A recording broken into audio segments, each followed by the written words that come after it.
Hello students, पिछले video में हमने स्थिति समय ग्राफ पढ़ा था। ठीक है, उसकी तीन कंडीशन थी। जब वस्तु स्थिर हो, जब वस्तु समान गति से गतिमान हो, और तीसरे थी जब वस्तु असमान गति से गतिमान हो।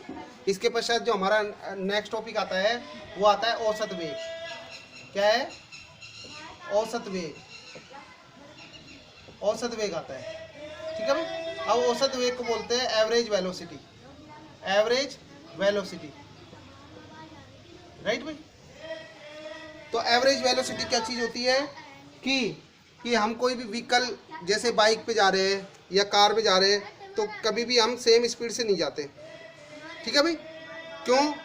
हाईवे पे तो हम सेम स्पीड पे जा सकते हैं कुछ दूरी के लिए, समान चाल से या समान स्पीड से जा सकते हैं। ठीक है। तो लेकिन मान लो रास्ते में ब्रेकर आ गया या फिर हमें घूमना है, राइट। तो हम क्या करते हैं, हमें क्या है, रेस क्या करनी पड़ेगी, कम करनी पड़ेगी। ठीक है, राइट। तो यानी इस तरह से उसके वेग में, मतलब गति में क्या होता है, परिवर्तन होता है। यानी स्थिति में परिवर्तन होगा या विस्थापन में परिवर्तन होता है, राइट। तो वो क्या कहलाएगा, एवरेज वेलोसिटी। यानी कोई भी वाहन है वो समान स्पीड से नहीं चलता। कभी तो कम स्लो स्पीड से चलेगा, फिर बाद में फास्ट स्पीड से चलेगा, फिर बाद में ब्रेक लगाना हो या उसको घूमना हो या ब्रेकर पे, ठीक है ना, तो ब्रेकर पे भी गाड़ी को क्या करना पड़ेगा, स्लो करना पड़ेगा। तो यानी वो कांस्टेंट स्पीड से नहीं चल रहा वो, तो यानी उसकी वेलोसिटी क्या हो रही है, स्पीड वेलोसिटी क्या हो रही है, कम ज़्यादा हो रही है। तो इसलिए क्या करेंगे, उसका औसत लेंगे, औसत, राइट भाई। ठीक है भाई। जैसे मान लो कोई आदमी है, मान लो घर से चलता है, तो घर से चलता है स्टार्टिंग में, मान लो बाइक पे है वो, तो वो स्टार्टिंग में चलता है 2 किलोमीटर पर आवर चलता है। ठीक है, कुछ समय के लिए। इसके पश्चात क्या होगा कि वो क्या गए, स्पीड को बढ़ाएगा। मान लेते सपोज करो 15 किलोमीटर पर आवर से हो गया वो, 15 किलोमीटर पर आवर से। ठीक है भाई। बाद में उसको रोकना है तो वो उसकी स्पीड को कम कर लेगा, 1 किलोमीटर पर आवर से हो गया। तो क्या होगा, तो ये क्या हो गया, आपका जो स्पीड है वो क्या हो गई, स्पीड या वेलोसिटी क्या हो गई, टाइम के साथ क्या है, अलग अलग है। तो हमें क्या करना पड़ेगा, इसका औसत लेना पड़ेगा, एवरेज लेना पड़ेगा, राइट। तो अब देखिए क्या होता है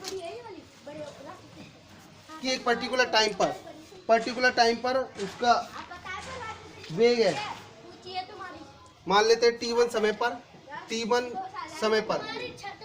पर स्थिति है, वस्तु की स्थिति क्या है भाई, x1 मीटर में है, x1 मीटर में है ये। ठीक है भाई। और t2 समय पर वस्तु की स्थिति, मान लेते हैं स्थिति कितना हो गया, x2, ये भी मीटर में है भाई, मीटर में हो गया। अब देखो इसमें समय अंतराल क्या होगा,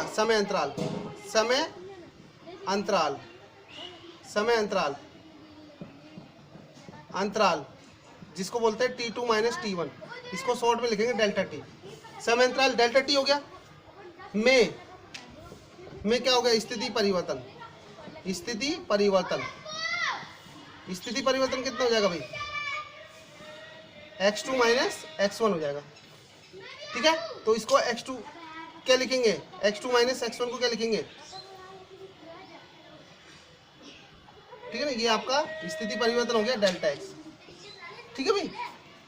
अब देखो इसको क्या, इन दोनों का अगर अनुपात करेंगे, स्थिति में परिवर्तन, स्थिति में जो परिवर्तन होता है उसको क्या बोलते हैं हम, शॉर्ट में विस्थापन बोलते हैं, विस्थापन बटे नीचे क्या आएगा, समय अंतराल कितने अंतराल में हुआ है। ठीक है भाई। समय अंतराल में कितना होगा, ये डेल्टा एक्स हो जाएगा अपॉन डेल्टा टी हो जाएगा, राइट भाई। तो यानी ये क्या कहलाएगा, औसत वेग। अब देखो औसत वेग और चाल में मैं डिफरेंस अभी आगे बताऊंगा आपको। तो ये क्या कहलाएगा, स्थिति में परिवर्तन बटे समय अंतराल, राइट भाई। तो ये आपका अब औसत वेग है, तो वेग है वी के ऊपर बार लगाएंगे, इसको क्या बोलते हैं, बार, सिंबल बोलते हैं बार, BAR, बार। ठीक है ना। तो वी बार क्या हो जाएगा, वी के ऊपर बार है, ठीक है, delta x upon delta T. कभी कभी औसत को, कभी कभी औसत को इस चिन्ह द्वारा भी दर्शाया जाता है, चिन्ह द्वारा भी दर्शाया जाता है, चिन्ह द्वारा भी दर्शाया जाता है। जैसे मान लेते हैं इसी को लिखना है हमें, तो इसके ऊपर ये लगाएंगे और यहाँ पे v लगाएंगे, ठीक है भाई। तो बराबर कितना हो जाएगा, ये delta x upon delta T. पर आपके बुक में अभी है नहीं है, कभी कभी होता है, ये कंडीशन है ये, ठीक है भाई। ये ऐसे, तो बार की जगह हम ये चिन्ह भी लगा सकते हैं, बार की जगह, राइट भाई। तो ये आपके अभी है नहीं सिलेबस में, लेकिन कभी कभी दर्शाया जा सकता है, राइट भाई, ठीक है। तो ये हमारा क्या हो गया, औसत वेग हो गया। अब औसत वेग, इसके बाद आता है हमारे पास इसके मात्रक। मात्रक क्या होता है, मात्रक कितना होगा वेग का, औसत वेग का। ये क्या है, विस्थापन है। विस्थापन किस में लेते हैं, मीटर में, किलोमीटर में। तो मीटर और समय क्या हो गया, सेकंड में हो गया, ठीक है। इसका बड़ा मात्रक कितना हो जाएगा, किलोमीटर पर हावर हो जाएगा, हावर।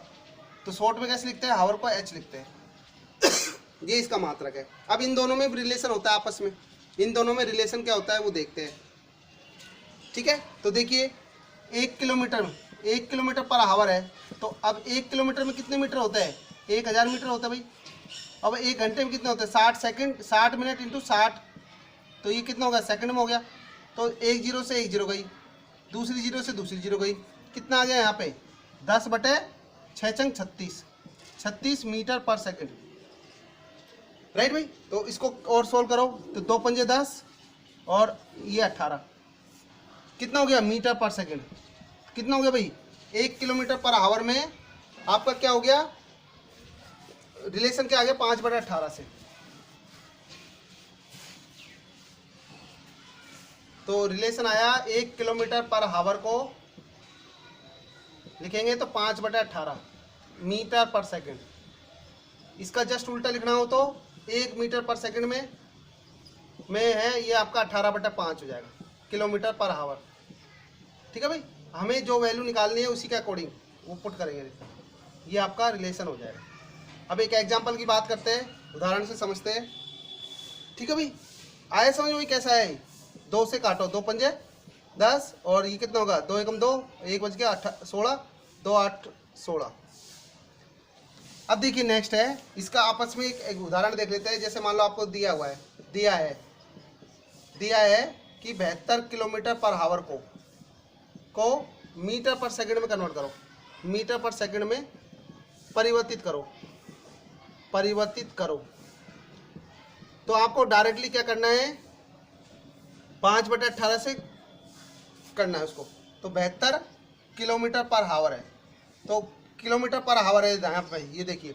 तो इसकी जगह क्या पुट करेंगे, मैंने आपको बताया था 5/18, तो 72 गुणा 5/18, 18 यहाँ पे इसमें सीधा मीटर पर सेकंड पुट कर दो। देखो मैं बता रहा हूँ 1 किलोमीटर पर आवर है, कितना हो जाएगा ये 18 चौके 72, तो 5 चौके 20 मीटर पर सेकंड।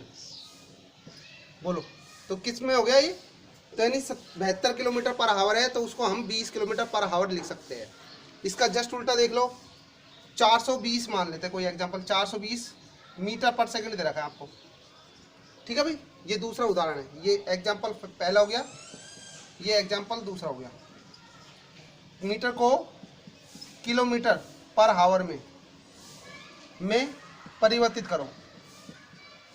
करो, तो क्या हो जाएगा देखते हैं।